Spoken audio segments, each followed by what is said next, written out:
Oke baik, Assalamualaikum warahmatullahi wabarakatuh. Perkenalkan, nama saya Faris Ayu Putra dari kelas 2022 dengan NIM B1D1222041. Saya akan mengerjakan tugas pembuatan video dari mata kuliah Bahasa Indonesia yang diajarkan oleh dosen pengampu Ibu Runi Merati SS MHUM dengan judul materi Ragam Bahasa. Sebelum kita masuk ke pengertian ragam bahasa, pertama kita harus paham dulu apa pengertian dari bahasa itu sendiri.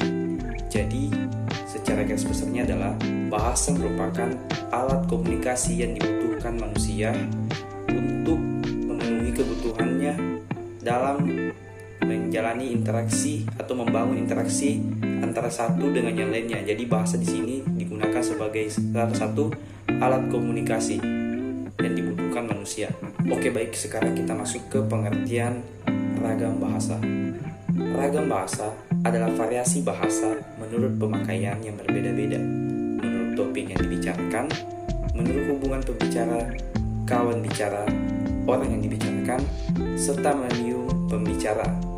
Ragam bahasa yang oleh penuturnya dianggap sebagai ragam yang baik, yang biasa digunakan di kalangan terdidik, dalam karya ilmiah, perundang-undangan, di dalam suasana resmi atau di dalam surat menyurat resmi, disebut ragam bahasa baku atau ragam bahasa resmi. Nah, jika ditinjau dari media atau sarana yang digunakan untuk menghasilkan bahasa, ragam bahasa terdiri dari dua, yaitu ragam bahasa lisan dan ragam bahasa tulis. Bahasa yang dihasilkan melalui alat ucap atau organ of speech dengan fonem sebagai alat dasarnya disebut sebagai bahasa lisan, sedangkan bahasa yang dihasilkan dengan memanfaatkan tulisan dengan huruf sebagai alat dasarnya disebut dengan ragam bahasa tulis.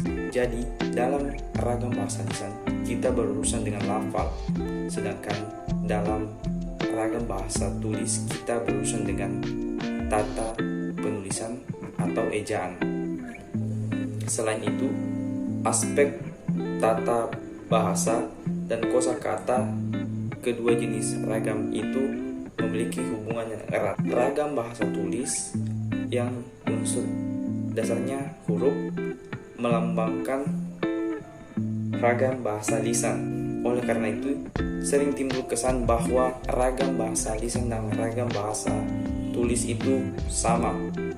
Padahal kedua jenis ragam bahasa itu berkembang menjadi sistem bahasa yang memiliki seperangkat kaidah yang tidak identik, meskipun ada pula kesamaannya.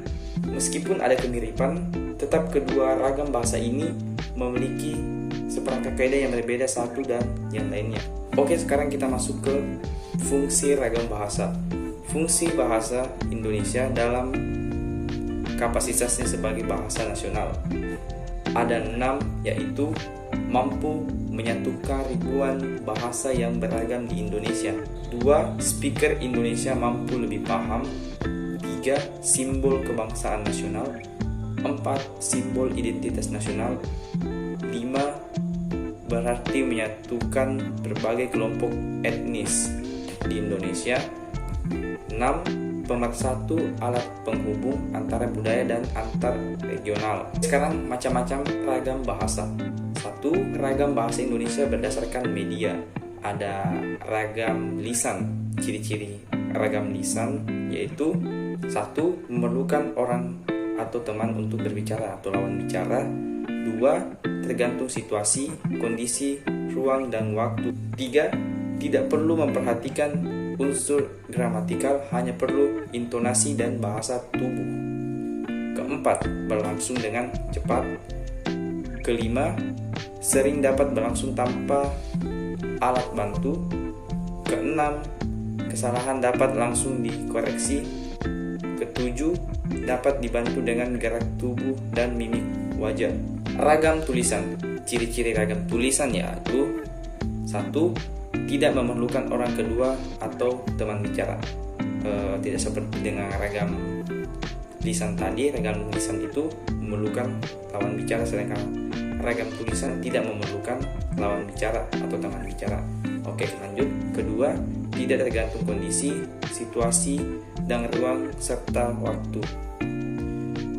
3. Harus memperhatikan unsur gramatikal. 4. Berlangsung lambat. 5. Selalu memakai alat bantu. 6. Kesalahan tidak dapat langsung dikoreksi. Dan ke-7, tidak dapat dibantu dengan gerak tubuh dan mimik wajah dengan tanda baca. Jadi ragam tulisan dan ragam lisan itu bertolak belakang ciri-cirinya ya. Oke, kalau tadi ragam bahasa Indonesia berdasarkan dengan media, sekarang kita lanjut kedua, ragam bahasa Indonesia berdasarkan cara pandang penutur atau orang yang berbicara. Ini berdasarkan cara pandang penutur, ragam bahasa Indonesia terdiri dari ragam dialek, ragam terpelajar, ragam resmi, dan ragam tak resmi. Oke, baik, yang ketiga adalah ragam bahasa Indonesia berdasarkan topik pembicaraan. Berdasarkan topik pembicaraan, ragam bahasa terdiri dari ragam bahasa ilmiah, ragam hukum, ragam bisnis, ragam agama, ragam sosial, ragam kedokteran, dan ragam sastra. Oke, terakhir, ragam bahasa Indonesia baku dan tidak baku. Jadi, ragam baku di sini adalah ragam yang dilembagakan dan diakui oleh sebagian masyarakat pemakainya sebagai bahasa resmi begitu, dan sebagai kerangka rujukan norma bahasa dalam penggunaannya. Kata baku sebenarnya merupakan kata yang digunakan sesuai dengan kaidah bahasa Indonesia yang telah ditetapkan. Konteks penggunanya adalah dalam kalimat resmi, baik lisan maupun tertulis, dengan penggunaan gagasan secara tepat. Nah, seperti apa sih itu ciri-ciri dari bahasa baku? Yang pertama, komunikasi resmi. Yang kedua, wacana teknis seperti dalam laporan resmi.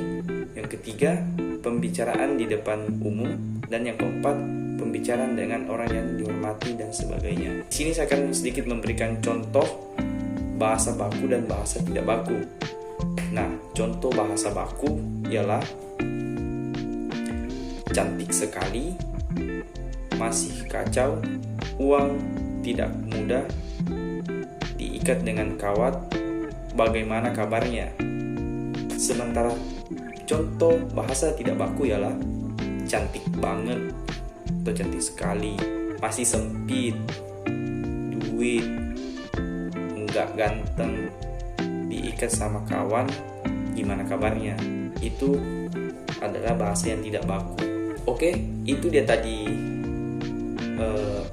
contoh-contoh bahasa tidak baku dan sekaligus menutup video saya pada hari ini. Terima kasih sudah menonton, dan apabila ada kekurangan dalam pembuatan video mohon dimaafkan. Saya hanya manusia biasa yang tak luput dari kesalahan. Saya akhiri presentasi ini. Wabillahi taufiq wal hidayah. Assalamualaikum warahmatullahi wabarakatuh.